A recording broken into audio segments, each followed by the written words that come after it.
Aujourd'hui, j'ai le plaisir d'accueillir Madame Céline Jacques qui va venir nous parler des bienfaits de la programmation mentale.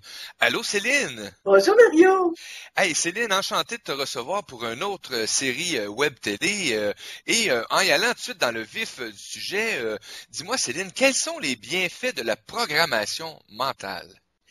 Le mot programmation mentale est connu de pas mal de gens, mais ce qu'il faut comprendre, et des fois, c'est juste s'arrêter à penser que chaque jour, à chaque pensée, à chaque instant de notre vie, nous programmons notre devenir presque à notre insu. Alors, quand on pense programmation mentale, on se dit, il y a un processus à faire. Oui, mais juste nos pensées qu'on entretient, c'est une forme de programmation mentale.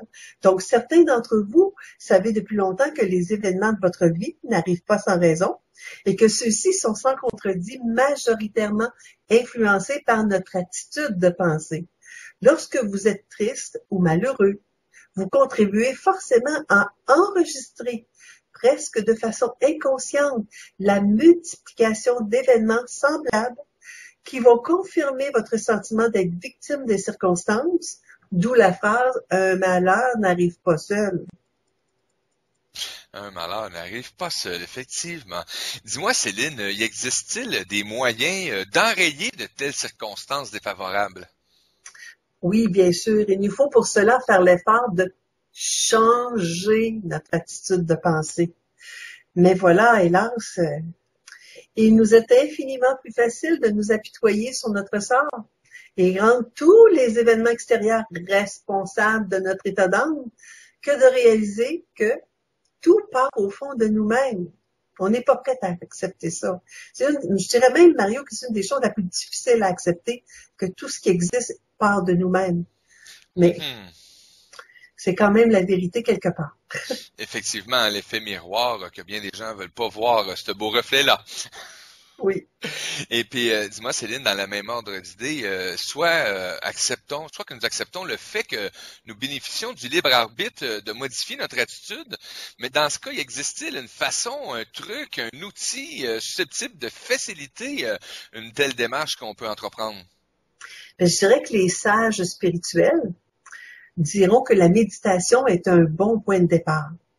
C'est du reste souvent à l'intérieur de la méditation que nous parvenons à porter davantage d'attention aux liens pouvant exister entre les différentes circonstances contraignantes qui semblent s'acharner sur nous.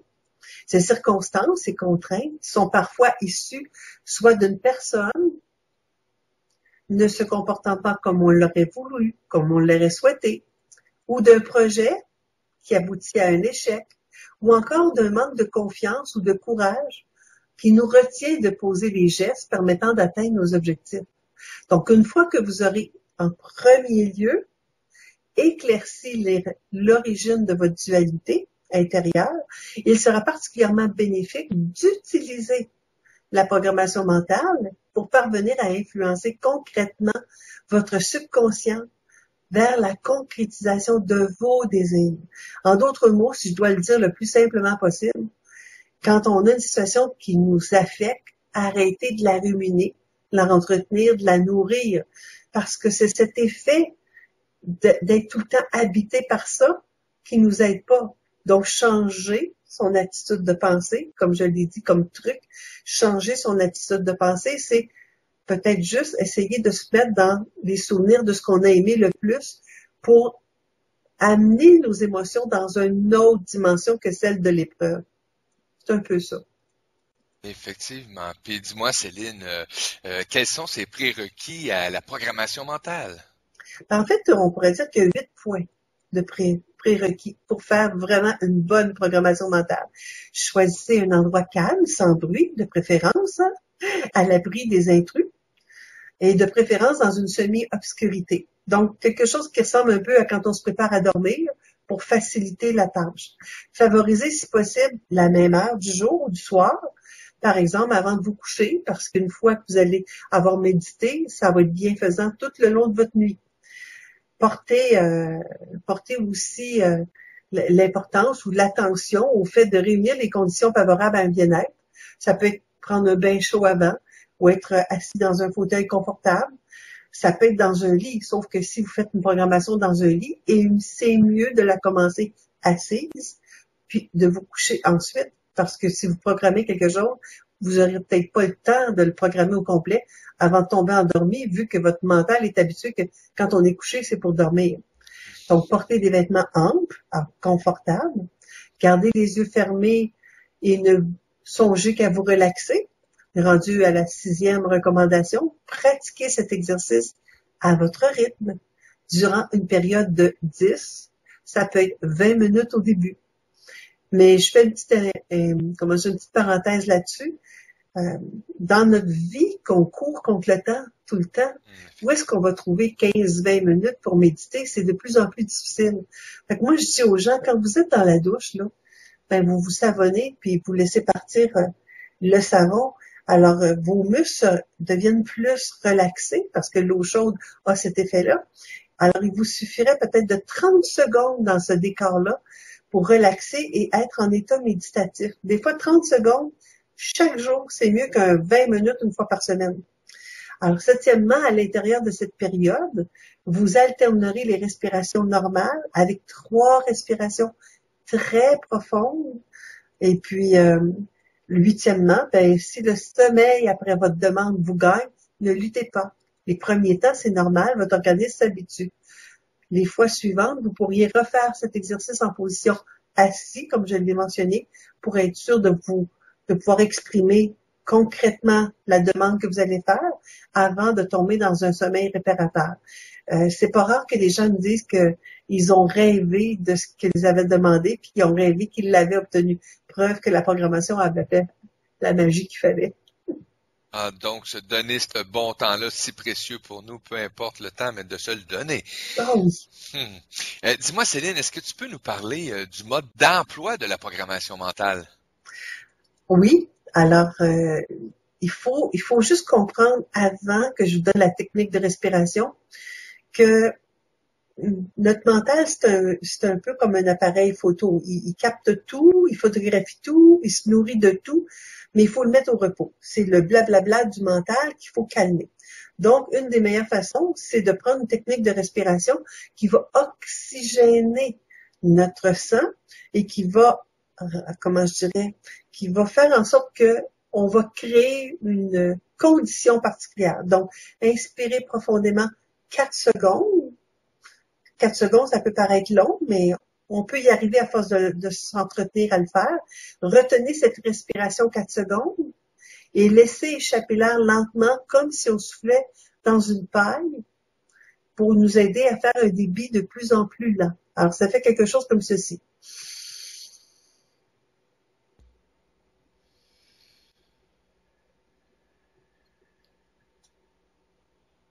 Et si on le fait pendant 2, 3, 4 fois, on va arriver vraiment à un état plus relaxé parce que nos muscles vont se détendre automatiquement et ils vont collaborer. Donc, deuxièmement, au cours de ces respirations-là, la première fois, vous allez compter. Les fois suivantes, au lieu de compter, vous allez laisser votre imagination voir l'air qui pénètre dans votre organisme, qui circule de la tête jusqu'aux pieds, comme si mentalement vous aviez le pouvoir d'ordonner à chaque muscle de votre corps de se détendre. La respiration profonde en 4 secondes va être réalisée à 3 reprises, idéalement, en alternant avec des respirations normales. Troisièmement, troisième étape, la toute première respiration profonde se fera lorsque vous êtes concentré. Votre attention doit être donc votre tête, de la tête aux épaules. Se concentrer ensuite à faire circuler l'air de la respiration normale pour rentrer dans la deuxième phase qui va faire qu'on va passer des épaules jusqu'à la taille pour ensuite respirer encore normalement et finaliser avec la respiration profonde qui se concentre de la taille jusqu'aux orteils et ensuite respirer à nouveau normalement. Donc, c'est pas des choses très compliquées à faire, faut juste les mettre en étapes. Donc, les respirations profondes, on alterne respiration normale, respiration profonde, normale, ainsi de suite, avec de la tête jusqu'aux épaules, les épaules jusqu'à la taille et la tête jusqu'au bout des pieds. Ensuite, quatrièmement, imaginez-vous assise sur le bord d'une merveilleuse plage, dans une température de vacances idéale. Imaginez que vous vous tenez assis sur cette plage et que vous tenez dans vos bras une grosse bulle transparente flottant légèrement.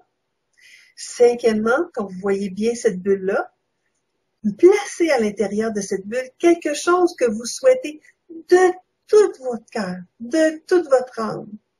L'image n'a pas besoin d'être une clarté parfaite. En autant que vous mettez votre ressenti et vous ajoutez à ce ressenti le bonheur et la joie incroyable que vous auriez si votre demande que vous êtes en train de formuler est en train de s'exaucer dans votre vie. Il faut que votre subconscient soit connecté, pas juste sur l'image, mais sur l'émotion. L'image, c'est comme une commande. L'émotion, c'est un starter. Donc, sixièmement, afin que votre demande soit précisément ce que vous voulez qui arrive de mieux dans votre vie, je dirais ajouter l'affirmation suivante.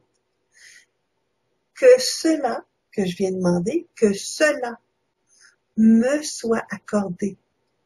Si c'est bon pour moi, ou encore mieux, selon mon plan divin. Je fais souvent une blague avec mes élèves, je leur dis, imaginez que vous demandez une voiture neuve, puis vous demandez, je sais pas moi, une Toyota, une Mazda neuve, mais que l'univers est prêt à vous envoyer une Ferrari. Ben, vous limitez ce que l'univers est prêt à vous envoyer. Donc, que ce que je demande me soit accordé, si c'est bon pour moi, parce que des fois, on peut commander quelque chose qui est pas bon pour nous, incroyablement, mais ça arrive, et demander au mieux que ce que je demande selon mon plan divin. Fait comme ça, on ouvre les portes à toutes les possibilités. Septièmement, demandez la collaboration de votre subconscient.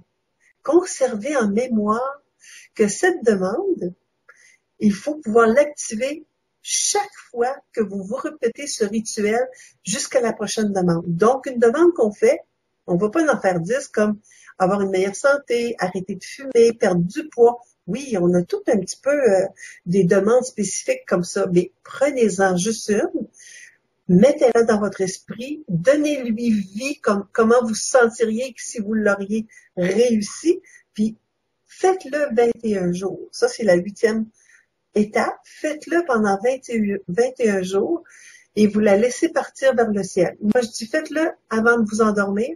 Et si vous êtes capable, le premier regard que vous faites quand vous ouvrez les yeux le matin, faites juste, pas les exercices de respiration là, mais juste repensez à votre demande en disant merci, merci que ça se produit déjà dans l'invisible pour le concrétiser dans votre vie. Neuvièmement, lorsque vos 21 jours auront été faits, ça représente 3 semaines, il ne faut pas sauter une journée, parce que si vous sautez une journée, il faut recommencer le processus de 3 semaines. Il a été prouvé que dans la mémoire du mental, ça prend 21 jours continus pour coder profondément quelque chose dans une demande au niveau subconscient. Alors, vous le faites 3 semaines sans sauter une journée. Vous l'envoyez à l'univers et au bout des 3 semaines, vous faites juste rester l'esprit ouvert et confiant. Si vous êtes réellement prêt à recevoir ce que vous avez demandé, sans placer de doute, il va se produire des signes significatifs. Ou encore, vous ferez un rêve dans lequel vous êtes en train de vivre ce que vous avez demandé en programmation mentale. À ce moment-là, soyez confiant, puis il va y avoir des messages qui vous disent rendez-vous à telle place ou pensez à telle personne à appeler et cette personne va vous mettre en piste sur ce que vous avez à faire.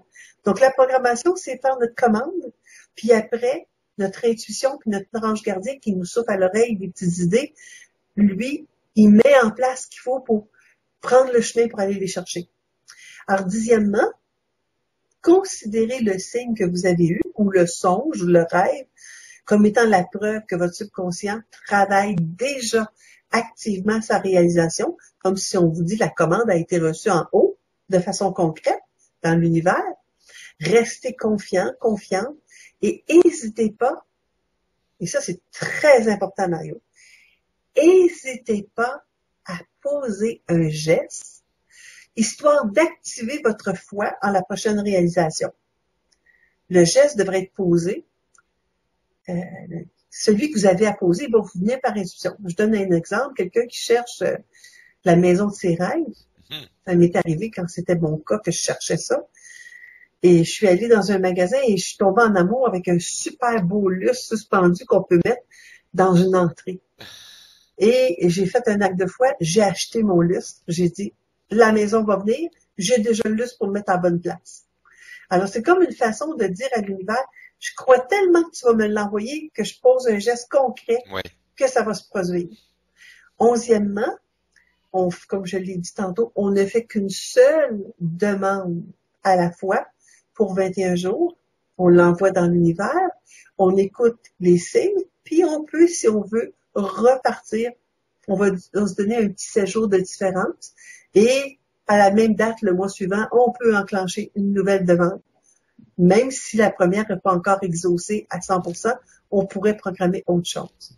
Alors cependant, c'est important de ne pas se stresser par rapport au délai. Alors, débuter une seconde programmation différente, même si vous n'avez pas encore obtenu les résultats de la première, et simplement faire passer dans cette nouvelle programmation-là le lâcher-prise sur la première demande, afin d'en faciliter l'activation. 12e, pour terminer les étapes, sachez que si vous êtes absolument, mais absolument convaincu que vous méritez de l'obtenir, cette demande, il ne devrait pas avoir aucune raison que vous ne soyez pas exaucé. Parce que vous êtes les véritables créateurs de votre vie. Et soyez certains que vous êtes des créateurs dans votre vie et que vous le méritez. Ce sont les 2 premières conditions les plus importantes. Tout le reste, c'est des étapes. Mais ces 2 conditions, réaliser que vous êtes un créateur et que vous le méritez pour que ce soit faisable. Ouf, que nous sommes tous des beaux créateurs de vie, de notre propre vie. Céline, j'adore ces 12 points-là que tu viens d'énumérer. C'est quelque chose d'extraordinaire. Et le 12, dans 12 étapes comme ça, c'est quelque chose aussi de très significatif dans ma vie. Dis-moi, Céline, peut-tu considérer ce signe ou ce songe comme la preuve que notre subconscient travaille activement à sa réalisation dans notre univers concret? Absolument. C'est une preuve indéniable. Oh oui, surtout restez confiant. Et n'hésitez pas à poser un geste, comme je l'ai dit, pour activer votre foi en sa prochaine réalisation. Le geste devant être posé vous viendra par intuition, puis on passe à l'action. Tu sais, dans l'univers, on dit, on met des choses sur votre route, puis il y a des gens qui passent pas à l'action. Ben, il faut passer à l'action. Donc, on fait une seule demande à tous les 21 jours, puis qu'on travaille pendant 21 jours. Et puis, à la fin de ce délai-là, avant de débuter une nouvelle programmation, on pose des gestes dans la direction comme pour aider à se concrétiser. J'ai une dame qui me disait, moi, je programmais l'âme sœur. Puis elle dit, c'est drôle, depuis ce temps-là, j'arrêtais pas, quand je magasinais, de voir des petits bibelots comme toujours en couple. Fait que je voyais toutes sortes de choses en couple. Pour moi, c'était comme des signes que mon âme sœur s'en venait. Fait que j'achetais des choses en couple, je les mettais dans ma chambre. Et oui, c'était un mode feng shui pour concrétiser ce qui s'en vient. Une autre personne disait, ben moi, je me disais, quand je vais avoir ce nouveau travail-là, je vais m'acheter une belle sacoche en cuir dans laquelle on met des porte-documents. Et elle l'achetait, puis elle se voyait avoir ça sur son épaule dans le nouveau travail. Ça impressionne le subconscient, ces choses-là.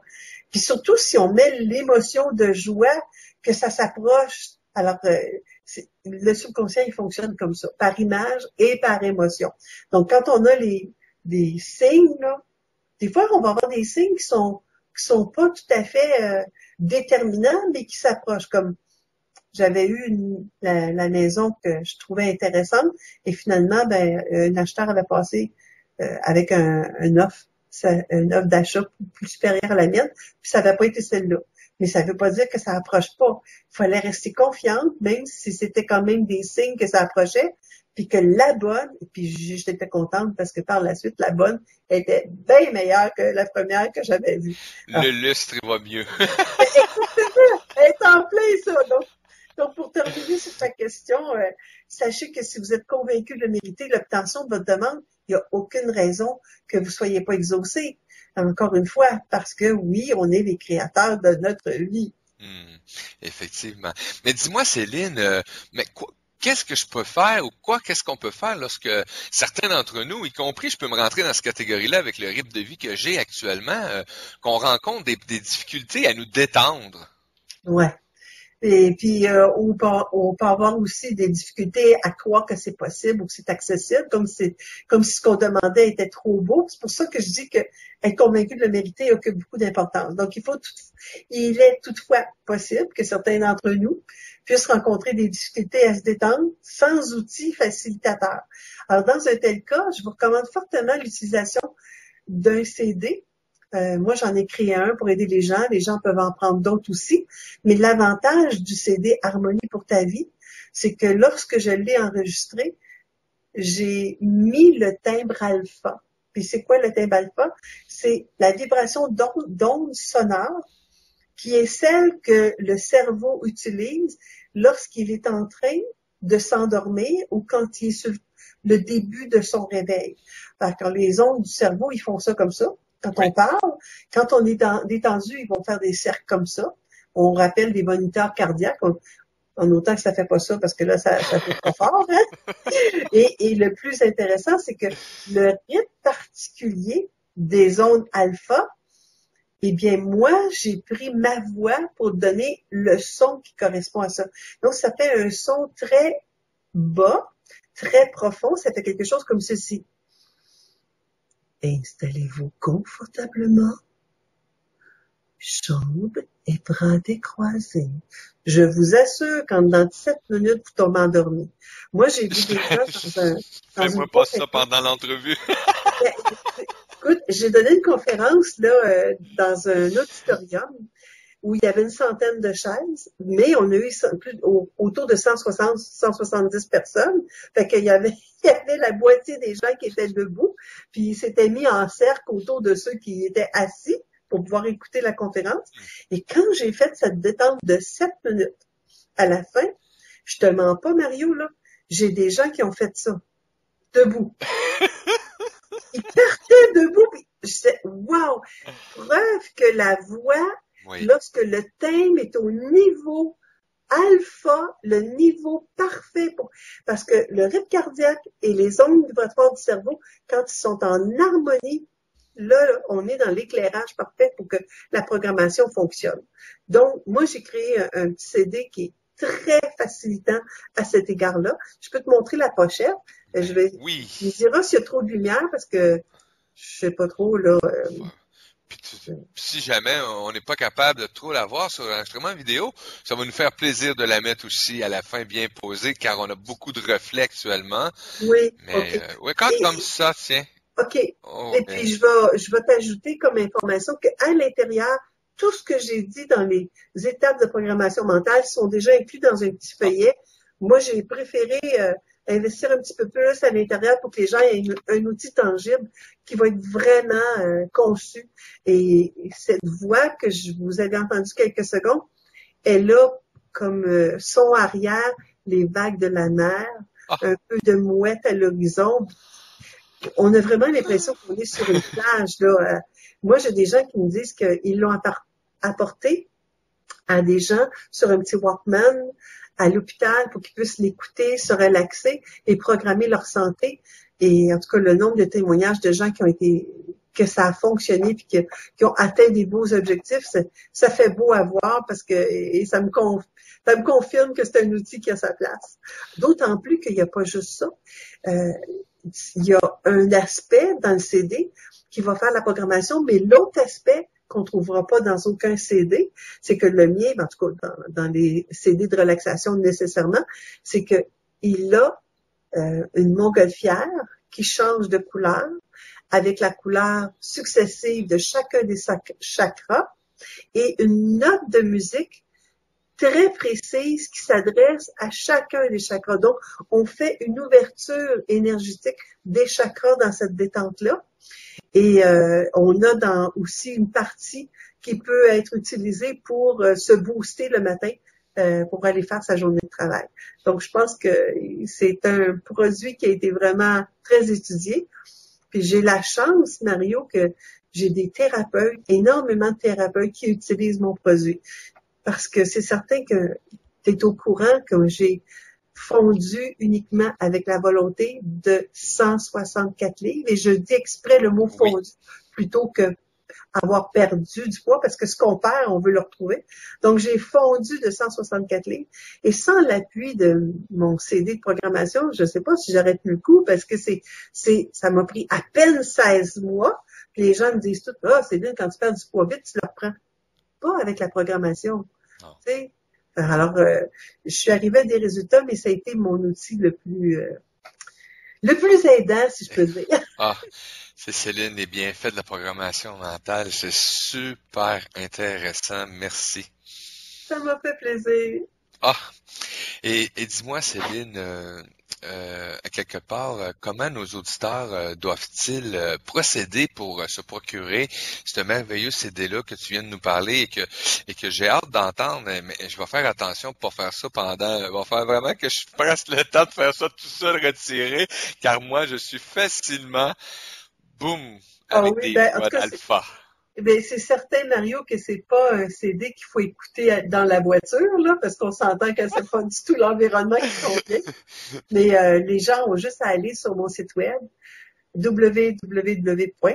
Alors, édition au singulier, EDITION, un petit trait d'union, et Céline Jacques au complet.com. Alors, s'ils s'en vont dans produit, ils vont voir le produit qui est là, qui est annoncé et tout et tout. Alors, c'est sûr que pour les gens de l'Europe, un CD à expédier, ça deviendrait trop dispendieux.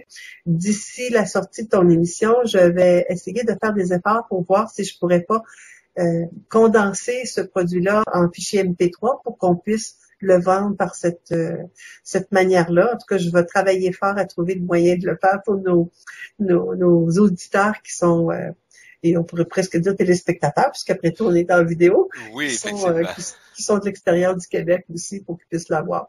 Alors, mais c'est sûr que quand on a la chance de pouvoir avoir un produit qui est très aidant, moi, je vais programmer de trouver la meilleure moyen de le rendre accessible à tout le monde.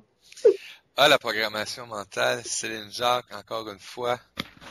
Un gros merci de nous partager ses connaissances sur la programmation mentale et je vais mettre en pratique un petit quelque chose immédiatement demain. Moi, pendant 21 jours, je vais pratiquer la programmation mentale. Génial. Justement, quelque chose dans ma pensée qui est là, qu'il faut qu'il soit mis en place et je vais mettre cette méthode-là car dernièrement, il y a une autre dame qui m'a amené justement une méthode de 21 jours et c'est quelque chose qui est vraiment une réalité de nos vies. Donc, mais je trouve ça le fun, Mario, puis tu m'ouvres la porte sur quelque chose. Pourquoi 21 jours? Hein? Pourquoi? oui. Alors, dans les années 70, ça nous rajeunit pas, hein? On est quand même dans les années 2015 et plus. Alors, dans les années 70, j'étais étudiante à l'université et j'ai fait partie des gens qui étaient sur le groupe d'études, qui avaient des clients volontaires qui ont fait des exercices de programmation mentale. On les réveillait, on les endormait, des fois avec de la musique classique, d'autres fois avec des images subliminales. Bref, c'est à travers 2 ans et demi d'exploration qu'on a réussi à prouver que ça prenait 21 jours concrets pour coder dans la mémoire du mental. Donc, on le lit partout, mais on ne sait pas que je faisais partie du groupe d'études dans les années 70, 71 et 72 qui ont mis cette codification-là du 21 jours au point. Mais n'est-ce pas merveilleux? Oui! Hey, merci Céline et moi, gratitude à toi, gratitude aux auditeurs visuels qui vont pouvoir écouter cette émission. Et moi, je te dis, à la prochaine! Puis merci à tout le monde qui était présent. Bye bye!